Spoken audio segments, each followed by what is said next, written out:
Okay, so if you've got one of these, which is an EI, heat and carbon monoxide alarm, like detector, they are, as you can see, they connect your Wi-Fi through your phone or your tablet. And straight away I can tell that mine doesn't have one because there's only one green light there, and I would expect when it's connected to the Wi-Fi or to find it, or to have another light.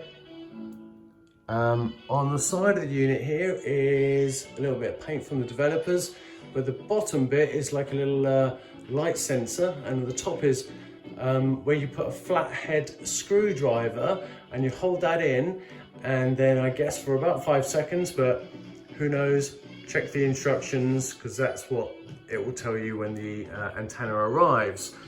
To detach the alarm, what you need to do is you need to also take a flathead screwdriver and you place it in the hole and you push it in. Oh, there we go. Pretty much simple. Okay, the next bit, there's no twisting involved. Really simple.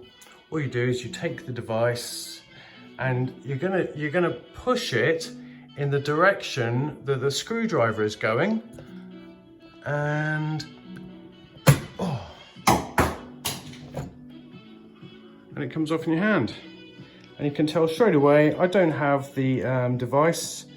That little hole there is where the antenna goes through that picks up on your router.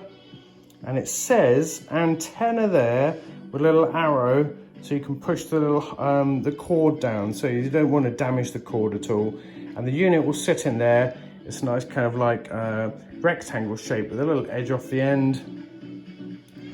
But yeah, that's it. And then obviously put it up is the exact same way, but the opposites. Here we go, I'll show you what the other side looks like.